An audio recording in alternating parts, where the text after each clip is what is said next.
Hello, everybody, and welcome back to another episode of Excuse Me, Doctor. I am your host, Dr. Melissa Clark. Please call me Dr. Mel. We are here each and every week on Monday nights, 9 o'clock Eastern, 6 p.m. Pacific, to bring you the facts as it relates to your health and health topics that you're interested in.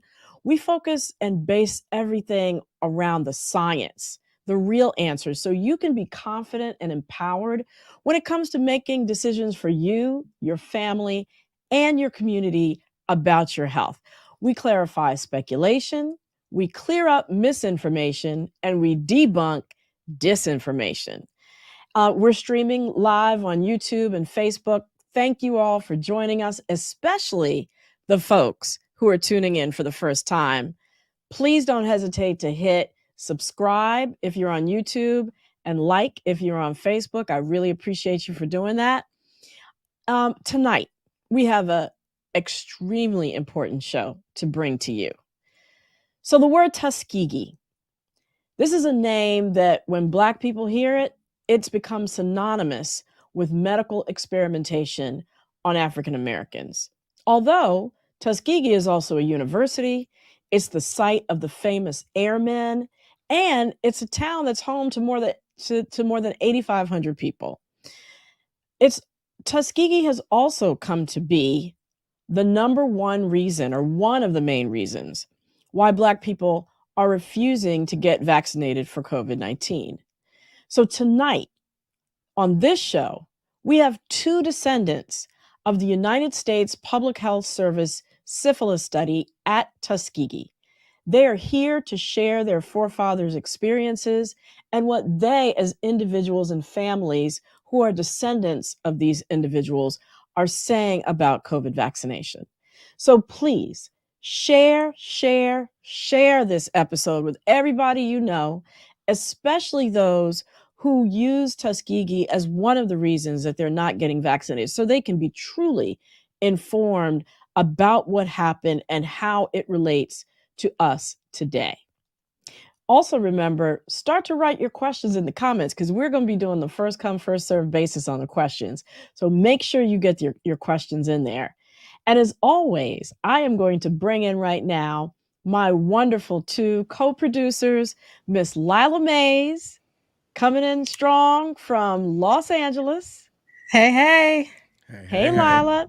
And Mr. Hey. Wayne Bruce. There we go. Our How's East everybody? Coast representative. In the East Coast. East Coast, West Coast. So look, Dr. Mel. Yes. Let's get into it. All right. All right. Let's start with our weekly recap. We got a lot to talk about. Indeed. Here we go. Before I get into it, can I just say how funky Lila's glasses are tonight? Love them. Love them. Come love on, them. y'all. I try to get people a little something every week. So. I didn't even notice them because she got her switched up in the pre-show. So y'all don't get to see the pre-show. And she was switched up. I said, so you're not going with a hat tonight? She ain't say nothing. She didn't say a thing. It's designed to make sure that we're surprised. She knew that she was going to break out the shade, the glasses. So y'all give hearts or likes or whatever platform you are, give it up for Lila's glasses. Come on now. All right. Show love. Well, we have to start off with something sobering, and that's the numbers. Because, our overall numbers are over 35,763,812 cases. But what's been happening in the last 24 hours, we've had 100,000 new cases of COVID added. And remember, not everybody is going to get tested. So those are just people who went and got tested and turned up positive. Right. And this is the highest new case rate that has been since February. So, Florida, I think, thinks that they are in the Olympic competition because they are breaking all kinds of records. I'm saying. Yes. They actually do happen to have the most medals of any state. Actually, I will have to say that in the actual Olympics. But unfortunately, what's happening with COVID. They've had the most new cases in a day since the pandemic started of any state, 21,000. And then most new hospitalizations, 1,500 adults in a day and 35 children in a day. So come on, very y'all. serious. Come on, Mary Jo Mitchell McKay, get your people together down there. Well, the governor, speaking of which, the people down there, he has still refused to change his state's COVID policies for masking in light of Florida basically blowing up with this Delta variant. And it's not just in Florida, so that they don't think I'm picking on them. Georgia's case rate has more than tripled over the last 14 days. I was just in Nashville and Tennessee helping to drop my niece off at Fisk University. Shout out to Fisk, where she's starting her freshman year. And in the city of Nashville, no masks in sight. And they were living their best life in restaurants and bars and party buses and everything. So, people are acting like there is no Delta variant and no increased danger than there was with the original strain. Wow. We are definitely headed in the wrong direction. Yeah. Okay, so Vax Facts, Dr. Mel. What are the numbers with these vaccines? Well, we're at 164 million people who are fully vaccinated. That's 57% of the eligible U.S. population. That means the 12 and olders. So we're more than half the population that is eligible to be vaccinated. Shout out to the 65-year-old groups in the Northeast states, California, Hawaii, Washington, and New Mexico. They all have almost 100% vaccination rate. So shout out to y'all. Yeah. Amazing. Great job. Yeah, smart. And then in Vermont, there 70% of the population over 18 years old is vaccinated. Maine is close behind Vermont. And then unfortunately, Alabama and Mississippi, less than 43% of the eligible population is vaccinated. South, get it. Come on and get it together. Come on. Yeah. But they are having an uptick in vaccinations. And I think it's because of looking around and seeing younger people getting sick and ending up in the hospital. So we do see that vaccination rates have climbed a lot in Alabama and in Florida and Louisiana, Texas, Arkansas, and Missouri. So that's the silver lining. But hopefully that trend continues to go up as a result of what's happening. Okay. So what Wayne?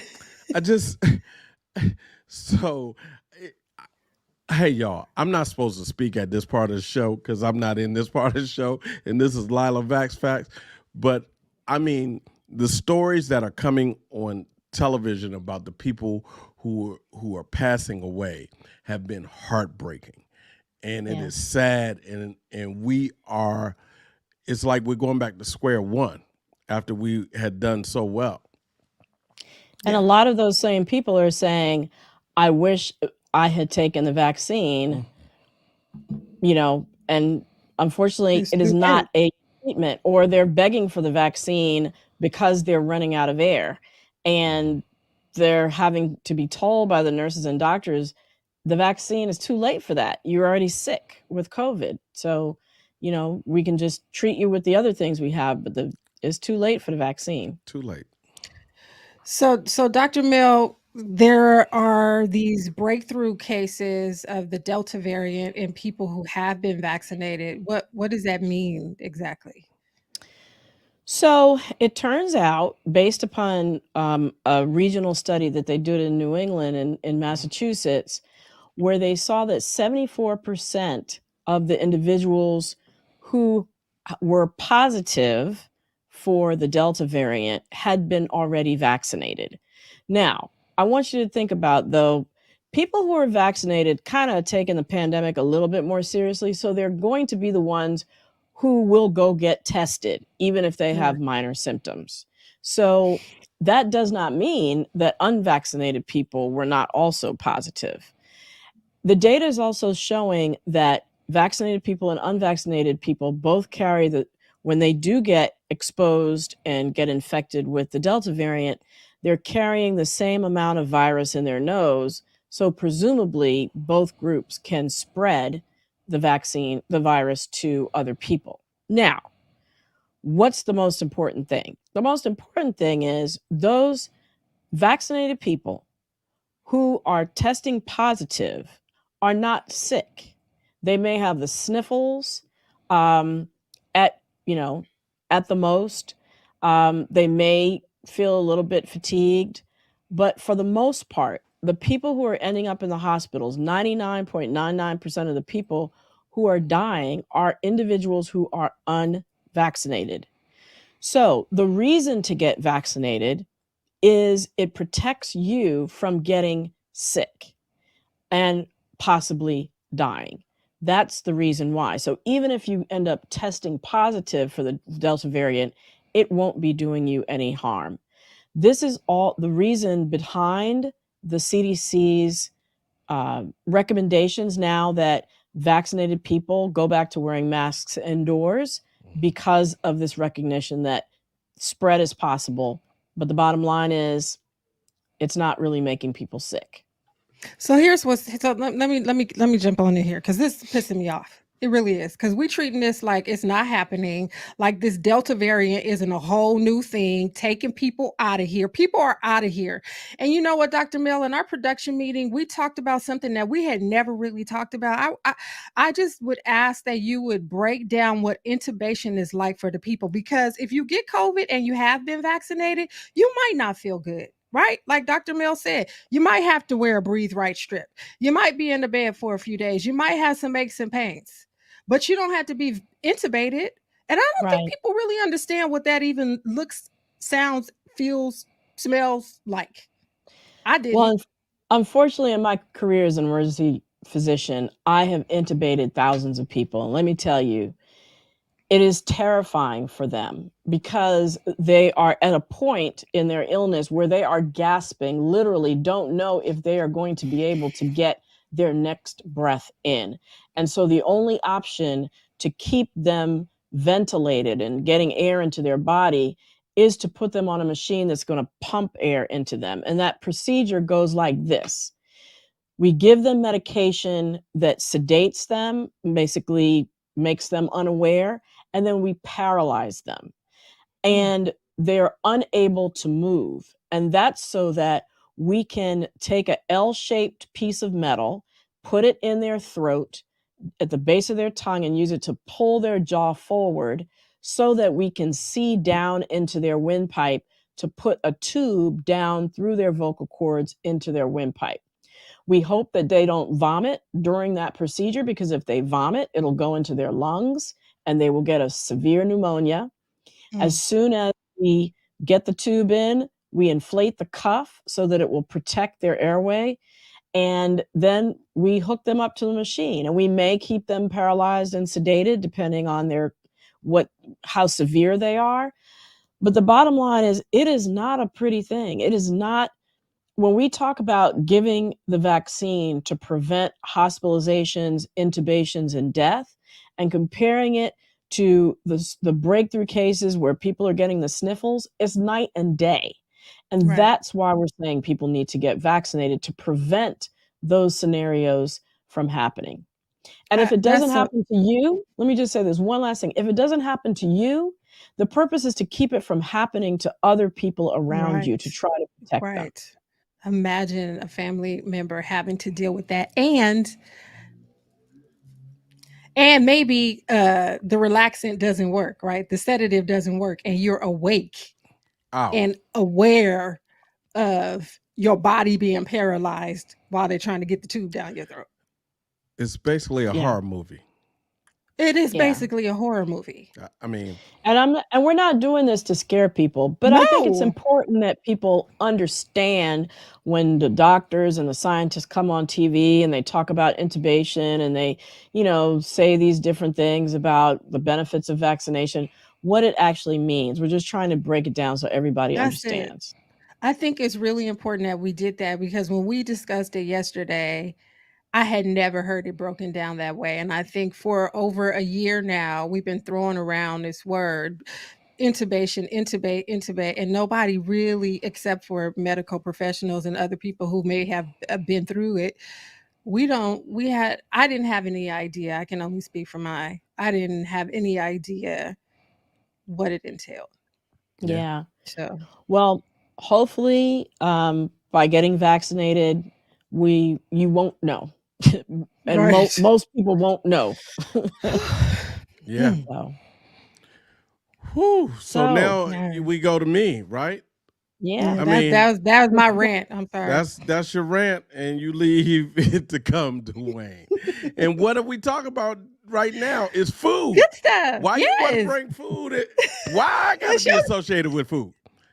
Well, I think this particular item is really important.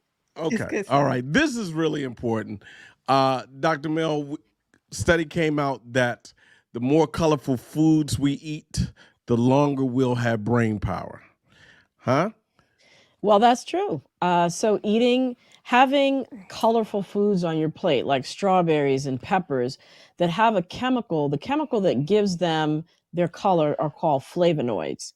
So the more you eat of those, a study showed that it slows the rate of loss of brain power, right? Called cognitive decline.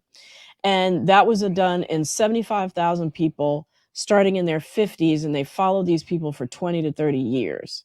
Now, that loss of brain power, for the most part, happens because of damage to the blood supply to your brain. So, the anti inflammatory properties of those flavonoids, the things that give the food the color, naturally, help to protect the blood supply to your brain and therefore preserve your brain power and your ability to think and remember and do higher math and all that great stuff. Okay. There is a difference between the colors. So those that are present, like the red blue fruits, like Mm-hmm. blueberries, blackberries, and cherries, were associated with about a 25% reduction of risk of loss of brain power, right?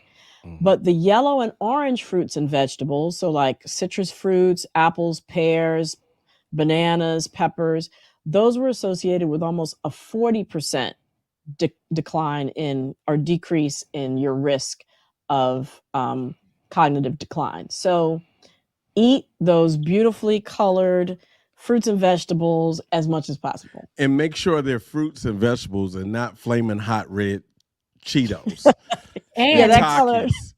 that color and doesn't count.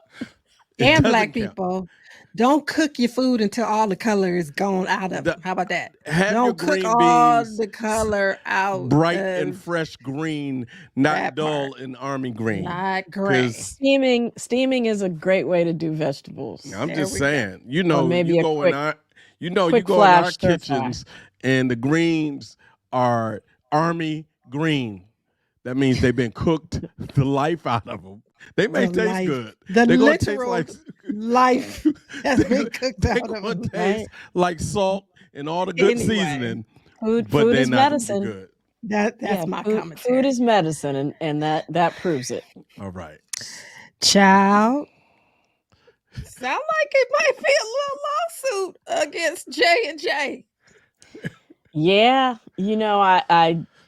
I think it's I'm important to making bring it fun. out. Dr. Mel is not making fun, but Dr. the Mel doesn't No. producer make thinks fun. Oh some no, kind I'm of not way making about the. fun, but I think it's Mm-mm. important to mention this.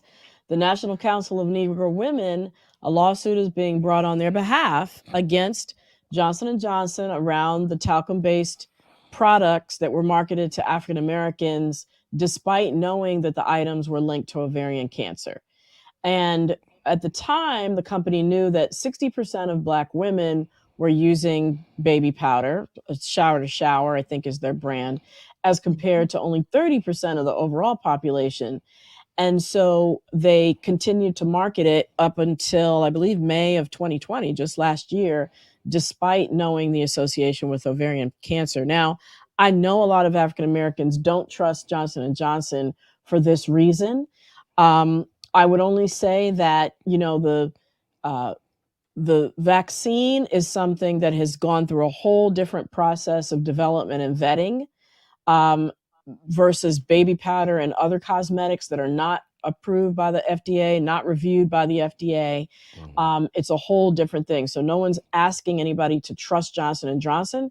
It's really the scientific process of approval and vetting through multiple committees of the data and the process of developing and distributing the vaccine that really is the piece that should be trusted. So just wanted to mention that we are fully transparent on this show. I serve no agenda other than getting the facts to everybody. Yeah. Which is, it's amazing because, you know, Big Mama and them told us, little black girls, to use the shower. Powder up. They told us to powder up. Because Big They Mama had it all did. across her chest. Right? All that. And the other thing too is, you know, asbestos is the issue. And it's not that it was added to the talcum powder. When talcum powder is mined, asbestos sometimes contaminates the very soil or areas that it's mined in, and they're just found together. And so the issue is that they never took out the asbestos out of the talcum powder, despite knowing that it could be associated with ovarian cancer. Wow. Yeah. That's a lot. Yeah. So that's the weekly recap. That's the weekly recap. What is it time for? You know what time it is. The weekly debunk. Stopping misinformation in its tracks. Is this Twitter Tanisha? Twitter Tanisha said, I have already had COVID, so I don't need to take the vaccine. I had it already. I don't know about that. Excuse me, Dr. Mel, is that true? No, it's not true, because there are different strains of COVID we now know. There's the original strain. There's the alpha strain that was dominant in the United States that originally came from Great Britain, but is no longer the dominant strain. The Delta strain is now dominant. And if you've had any of the other two previous strains, you can get reinfected with the Delta strain. It doesn't matter. And the Delta variant doesn't care if you had COVID already. It also doesn't care if you're young or healthy. It doesn't care if the first time around COVID felt more like a cold or maybe the flu or absolutely nothing. It doesn't care. It can make you sick. And so the other thing is, we don't know how long, quote unquote, natural immunity lasts. That means when you get COVID, how long you maintain those antibodies. We know at least, at minimum, that it's 3 months, but after 3 months, the antibodies seem to fall off. And so for that reason, everyone is encouraged to get vaccinated, despite whether you had COVID or not. Now, if you were treated for your COVID and you got monoclonal antibodies or convalescent plasma, so those are the antibodies that are either manufactured in the lab or they come from somebody who had COVID, you should wait 90 days before getting a COVID vaccine.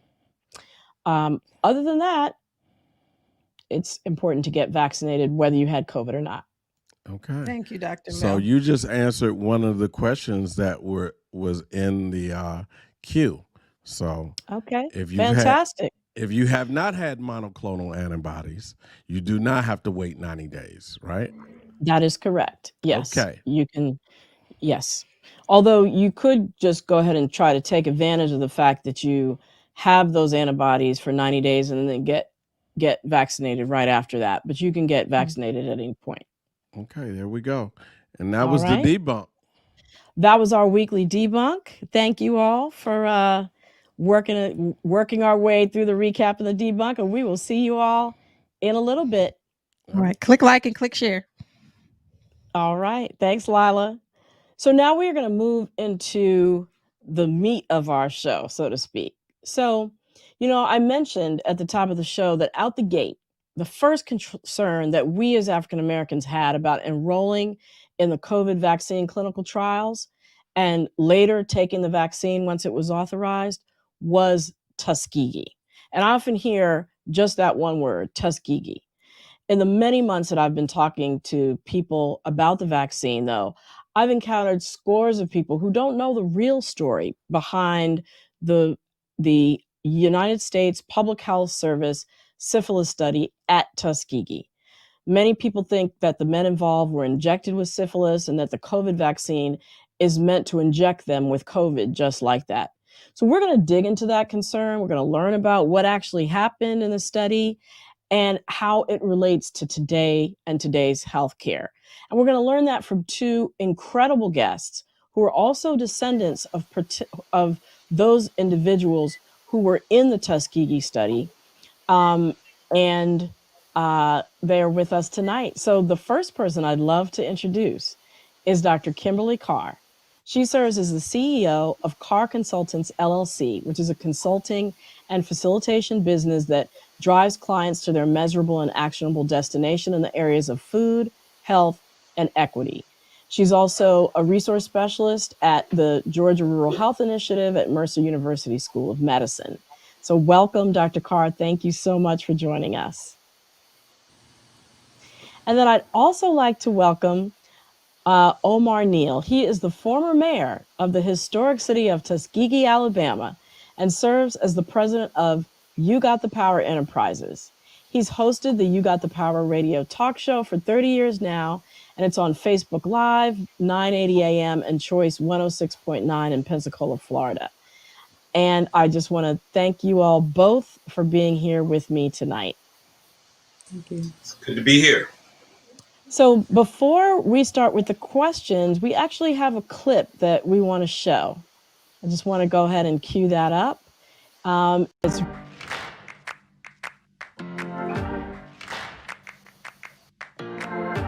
My grandfather was a case in that study. He worked as a firefighter where the Tuskegee Airmen trained. He and I were phenomenally close.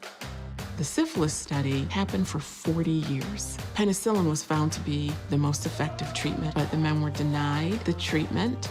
Interestingly enough, I've had someone tell me that they were concerned about getting the vaccine because of the syphilis study. And I always, try to educate or provide some information about what happened. But then I said, you're talking about something that happened to my family.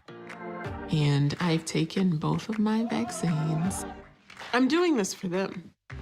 Health is greater than wealth, and it's really up to us to take ownership of our health and this story.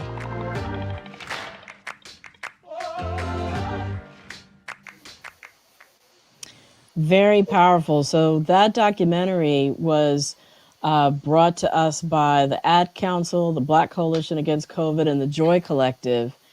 And Mayor Neal, can you tell us a little bit about the documentary and your role in it?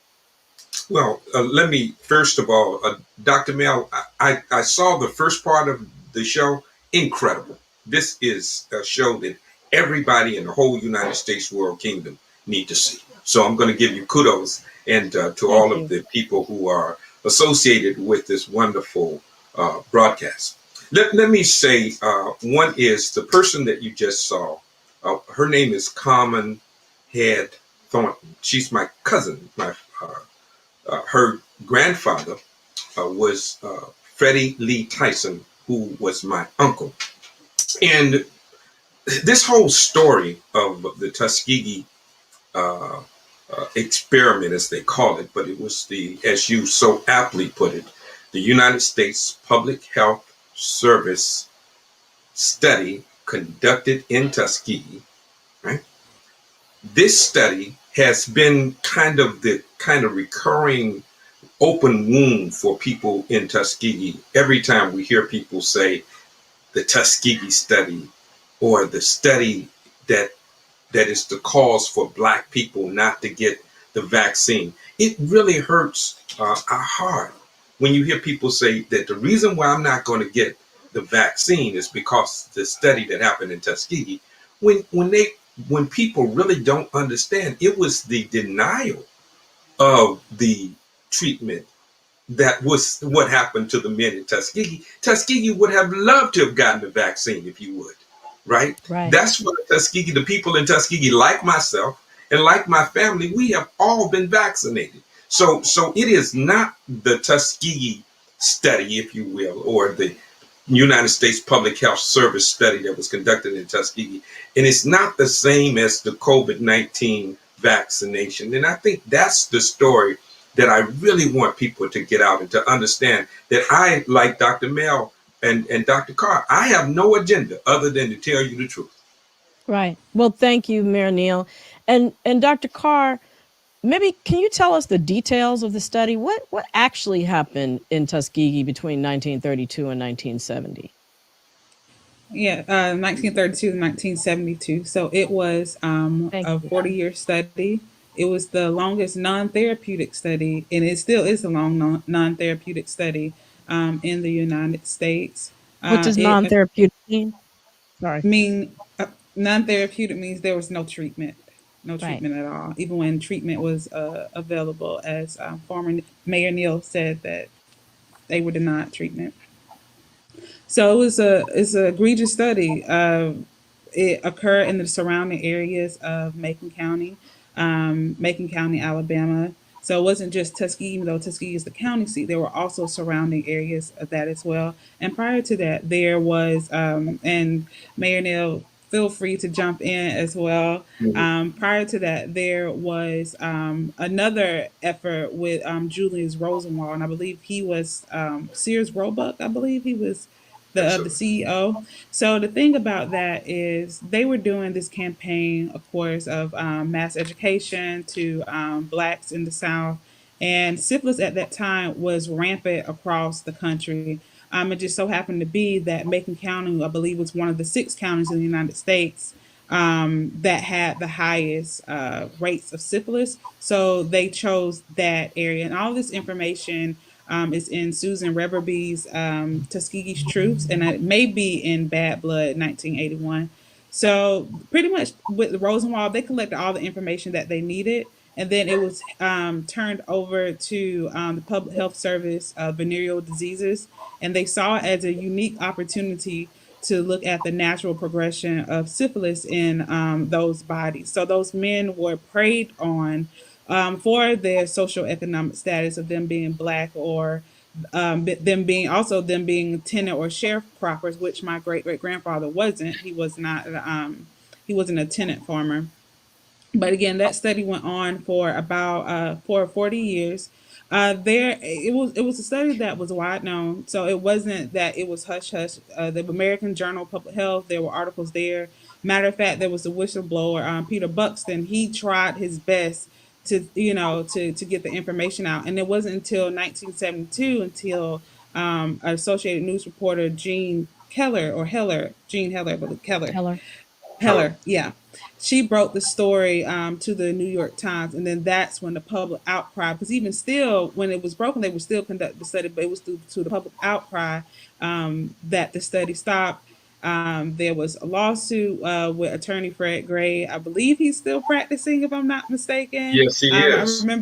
I remember when I was a doctoral student, I would still see his car, out in front of his law office, Wow. still I mean, it's practicing. amazing that you all know, you know these people. And I Yeah. just wanted to stop right there and just be clear. You said that the rates of syphilis in Macon County were some of the highest in the United States. So it's not that syphilis was given to these men or they were injected Mm-mm. with syphilis. Is that No, correct? Mm-mm. they were not Okay. injected. They were not So No. injected. what was the sin of the study? What was the egregious thing that happened?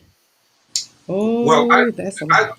that's a lot. But let me say, I think the most egregious thing that took place was in 1946, 1947, when penicillin was readily made available and known to be effective against uh, syphilis. They denied the men the treatment. And not only did they deny them the treatment, they followed them to make sure that they were Mhm. not being treated in other places in order to Wow. maintain the fidelity of the study. And Mm. so it was very cynical in that regard that they literally decided that they were going to keep these people isolated from help. Right. That is what is really egregious. I mean, Mm. they would follow them if they were going out of town. They would follow them and let people know in advance, do not treat this person. Wow. That's just, I'm sorry, that's just evil. That's just That's evil. just So evil, when and that's exactly what it was. there is a known treatment for something Right. and it's not being given. So it would be the same as withholding the COVID vaccine to help prevent people from getting COVID from somebody today. That's exactly the case. In fact, when people talk about, I'm not getting the vaccine and I'm doing it because of Tuskegee, you're technically doing to yourself what the government did to those men. Mm-hmm. Mm-hmm. Yep. Mm-hmm. That's kind of what it sounds like. And you know, I I hear people say that, and I know there's just a lot of confusion around that point regarding, the fact that syphilis was not given to these men. I think one of the individuals in the documentary mentioned that you can be born with syphilis. Is that right? Mm-hmm. Congenital syphilis, and that was where Mm-hmm. my uncle Mhm. he was born with syphilis, and so obviously, syphilis was transmitted sexually, and I think that's what made it, a kind of taboo subject. But there were many men who were born with syphilis, and that's something that I think is underreported. Right. So, what are some of the changes that have come about in research as a result, as a legacy of this United States public health study that was conducted in Tuskegee? So one, you have the Belmont report. Pretty much, I think that was in '79, if I'm not mistaken, to talk about the guidelines of human protections. You got IRB, the Institutional Review Board, which every researcher should go through institutional review board for experts to review your study to make sure that there is minimal risk to the participants, as well as informed consent, where participants are aware of what is going on in the study, but also having the option to withdraw from the study at some point. So pretty much they're autonomous. There were other revitalization acts, I believe was 93, where women, children and minorities had to be included as well.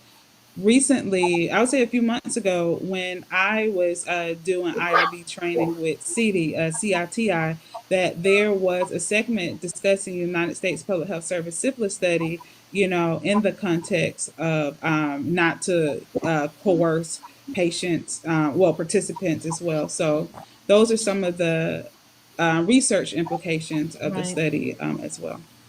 And I actually sat on the Institutional Review Board when I was on Mm, faculty at Howard University College of Medicine. And mm, there's extensive training for both community members, so just Mhm. lay people that come from the community, as well as academic people. And the purpose of that is of those individuals is to look at, like you said, each and every research study and make sure that the participants who are going to be recruited in that study understand the study, that it is well explained to them, that their consent is written, and that they understand they can withdraw at any time, and that there's nothing that's coercing them or forcing them to mhm. participate. They're doing it of their own free will. These are that This is revolutionized. This came as a direct result, right, of Right. Tuskegee, of the Tuskegee experiment, quote unquote, that is revolutionized worldwide the way that research is conducted.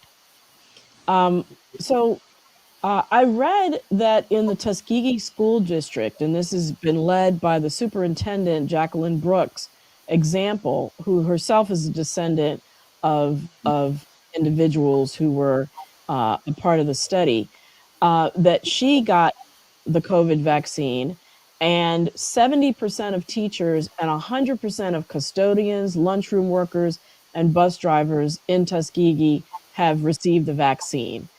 Those are extraordinary numbers. What do given that so many people cite Tuskegee as a reason to not get vaccinated, how do you square that up with so many people in the school district in Tuskegee getting vaccinated? Well, one is I think that the people in Tuskegee really understand what took place in 1932 and from 1932 to 1972. We know that this is very different. We also trust the science. Tuskegee University, Tuskegee then institute, now university. We have some of the top people in the world in science are right here in Tuskegee. So we listen to them, and they are clear on what the vaccine is and what it does and how effective and safe it is. And so we are listening to the science. We are responding to the science. We're not dealing with history. We understand history has to be placed in context. And so we do understand trust, and we understand trust is a calculated risk. So we are not naive or anything about what the government did and what the government is capable of doing. But with the IRB, as you talked about, that came out of the Tuskegee, the study that was conducted in Tuskegee, because of that and because of people like Dr. MEL and others, we know you all are at the table and that you won't let anything happen that is hurtful and harmful to us. And that's what gives us comfort. No, that I thank you very much for that answer. You're absolutely right. I mean, even the person who led the development of the Moderna vaccine at NIH, Dr. Kizzmekia Corbett, is African American out of the University of Maryland, Baltimore County. So, yes, there are thousands of scientists who've looked this over and want to ensure that the public is well protected. And as I've said, if there was a conspiracy against Black people in all of this, I can't imagine that that it would not have been exposed by now with all the Black people who are looking at the data and who have reviewed the data for this vaccine. So, Yeah. Dr. Carr, I know one of your areas of specialty is rural health and food security. And one of the underlying reasons why we as African Americans have been more prone to getting COVID and getting sick from COVID, I should say, is our rates of diabetes and obesity and food related issues. What role does the work that you play in food security have to do with our underlying health as African Americans? Ooh, that is a very loaded question. So I'll be very succinct in my answer. It plays a major role. Food is wealth. Food is health. Food is all of those different things. But the thing is, when you talk about food security, most people don't think of it as an economic through the economic lens. Food security has everything to do with the market and what's available. So if you're living in an area that is deprived of food, and I don't like using the word food deserts, and you hear that a lot because again, food desert, that's oxymoronic. Food is positive, desert is negative. So how are you putting two or positive and a negative together?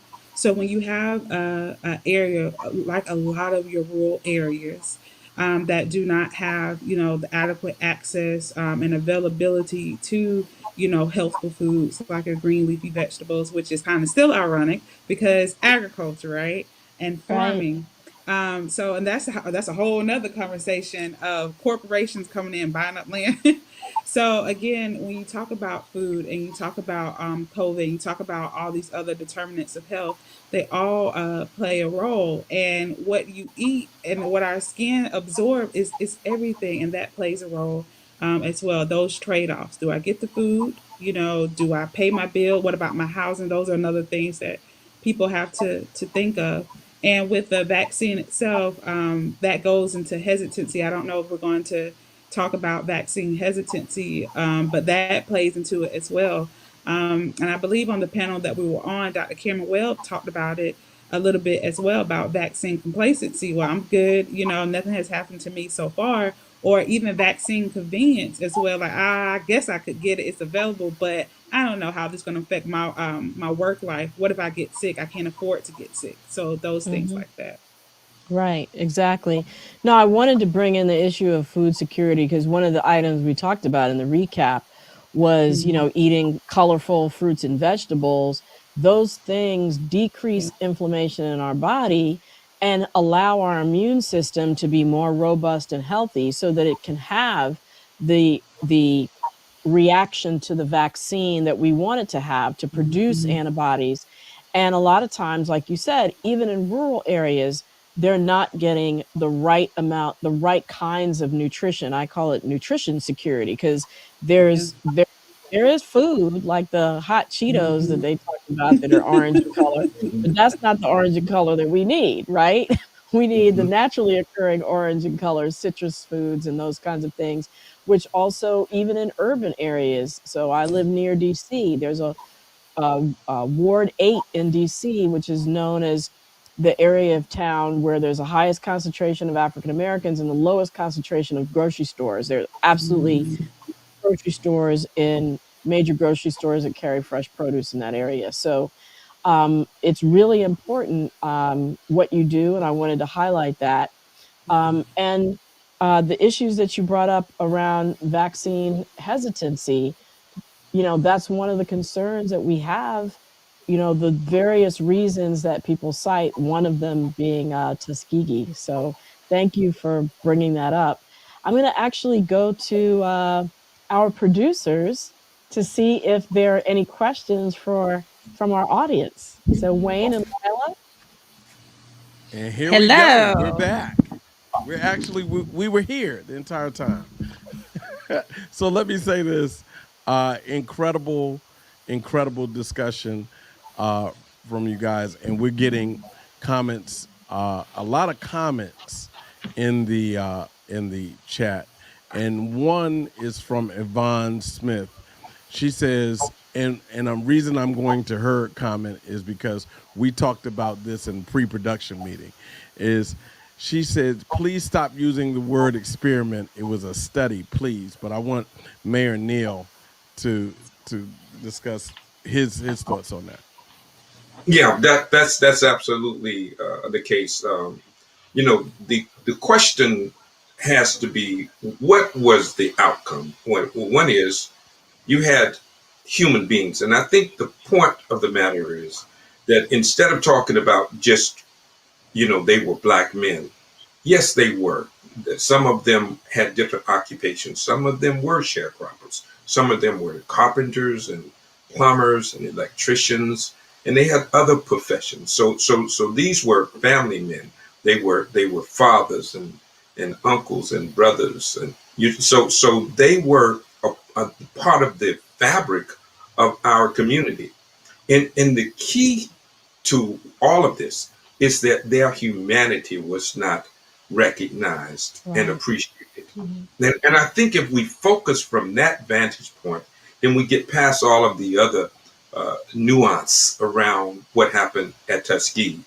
The other thing is the doctors and the medical professions violated their Hippocratic oath, and all of them who were knowledgeable uh, overrode their morality to continue with this study for 40 years. See, this study was not a 1 year study or a 2 year study. It was a 40-year study. And as Dr. Carr said, it was widely publicized in medical journals over the 40-year period. And so there were people who were watching it all the time. But because the humanity of those men never uh, uh, rose to the point of somebody saying, stop it, they continued it for 40 years. It, And I it's think one that, of it's one of the key reasons for the phrase Black Lives Matter. Black right. Lives Matter in healthcare, Black Lives Matter in education, Black Lives Matter in policing. And like you said, it didn't rise to the metric of Black Lives Mattering. And that's one of the reasons I think we're all here today, because we know that Black Lives Matter in the face of COVID, and we have to protect and prevent the misinformation and disinformation from being the dominant information that's getting out there to our community, and let people know what the actual facts of Tuskegee were. And like you said, if you're denying yourself the treatment now, you're actually doing what the government did to those men so many years ago by not availing yourself of the treatment. So, I want to add to that with the study. it was exactly that. It was a so-called study, but it was a study. It wasn't an experiment. So I think using the term study is appropriate because experiment would imply there was a written protocol and there wasn't a written protocol at all. There was no informed consent, obviously. And then on top of that, we don't know when the men got syphilis, if it was late stage, early stage, because they didn't care. Matter of fact, it was a quasi experimental longitudinal study or epidemiological study in the context of public health by the United States Public Health Service syphilis study. It was not a rigorous scientific experiment because what was the rigor besides want to watch these people die? So it was a study because it was a observation. So I wanted to make that clear. It was a study and not an experiment. Okay. Yeah. Let me also Great point. introduction to that, Dr. Carr and Dr. MEL and all. They allowed those men to cohabitate in the community, and also infect women. There were children that were born mentally ill and blind and deformed as a result of that study that was done. And they saw all of this happening and they did nothing to stop it. And that makes it even more egregious. It was not just the men, this entire community. Now, during the time of this study, there was about 35 to 4,000 people in the area. And you're talking about 623 men of the 3,500 people. Can you imagine? Everybody had somebody in their family that was a victim of that study. Okay. Right. I have a couple of questions. From Angela Bays in Los Angeles. What was the end game? Was there ever any documentation about why? So it was, my understanding is it was just to study the natural history of syphilis. What happens to a person's body when they have syphilis that's untreated? And we know that it affects the heart. We know that it affects the nervous system. We know that, as Mayor Neal said, that it can get passed on sexually to partners. And if there's a child conceived, that child can be born with it and have a lot of deformities. We know that it can also lead to blindness. But that was the whole purpose, to understand, what happens. Okay. We have the same question back to back, one from Angelique Proctor. Were the doctors and medical personnel ever reprimanded or at least publicly shamed? And the same from Valerie Spalding Parker. Were there any ramifications from the medical community or legally for those who ran the study? Not to my knowledge. No one was ever, publicly reprimanded. Certainly nobody legally. There was a settlement by the federal government back in the mid 70s. But again, if you look at the number of years that these men had to suffer, even the settlement was not adequate, as I see it. Okay. And as you mentioned, I wonder if any of the women who may have contracted syphilis from them also got compensation as well. Probably not. Not. Yeah. So, Dr. Mel, we have a few COVID questions, and I'm just going to take one, and it's about the Delta strain. Somebody wants to know, what's the death percentage for the Delta strain? Can I answer this? Yeah, go ahead. A lot. A lot. So I don't have the exact numbers. The problem with the entire pandemic is, in order to understand the percentage of people who die, you have to know how many people are infected. And all along during this pandemic, testing has been, not adequate enough to get a true understanding of how many people at a given time are infected, to be able to understand the percent of people who are dying. But what we do know is that it is more deadly than the original strain of COVID. It's affecting younger people, people in their 20s, 30s, and 40s, unlike the original strain of COVID. It is hospitalizing more children, and these individuals are getting sicker than the original strain of COVID. So all those things are known, and we know that ICUs are filling back up in Florida, Louisiana, Texas, and California. And, you know, that whole thing about flattening the curve, have y'all even heard that term in a year?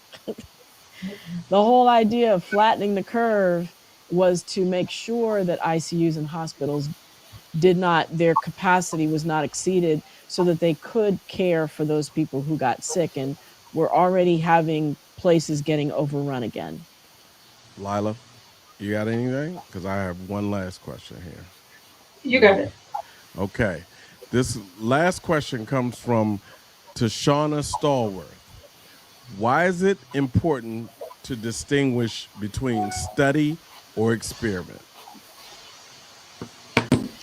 I think I already answered that question, but I'll restate. But go ahead, Dr. Mo. I was just going to say, it occurred to me when Dr. Carr was talking that an experiment implies that there's two arms of the study, meaning that one group of people are just being observed versus an intervention is being done in the other arm of the study. Okay, so an experiment implies you're comparing one thing to another thing. A study can just be an observation, which is exactly what this was. They were just observing the individual. So experiment implies that they were comparing a treatment to doing nothing, and there was no treatment given. So that's why it's definitely not an experiment. You know, I think another thing that many people don't understand, it was a kind of coercion because they said that we're going to give you three things. We're going to give you food. We're going to give you treatment. They told them that they were going to treat them. And they also said we're going to give you a burial insurance. In during that time, burial insurance was very attractive to people. But they wanted that so that they could get the body to have it autopsied so that they could see what happened when they died. And so that was a part of the study that I think is critically important to note. Wow.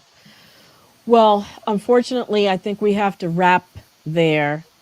Thank you so much to my two fantastic guests, Dr. Carr and Mayor Neal, for sharing your ancestors, your forefathers' stories, for giving us insight and clear understanding as to exactly what happened in the study that was conducted in Tuskegee, and for helping us understand that it really has nothing to do with COVID-19, and it's the actual opposite of what's happening today, where a treatment is being offered or an intervention is being offered to help prevent people from getting COVID worldwide. And what people are actually dying from is COVID-19, not the vaccine. The vaccine is preventing people from going to the hospital and preventing them from dying.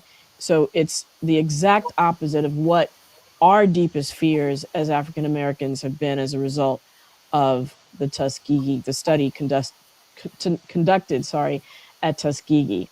So thank you all. I want to thank my co-producers, Miss Lila Mays and Mr. Wayne Bruce. I'm wrapping up right now. So thank you so much for tuning in tonight. You all had some wonderful questions. I am going to be on the Russ Parr Morning Show, as always, tomorrow morning, Tuesday, 7:48 a.m. On the East Coast, for those of you all who are up that early. And if I don't see you then, and I see you next week, until then, remember, be wise, be well, and be health empowered. Thanks once again to my wonderful guests, and thank you for tuning in.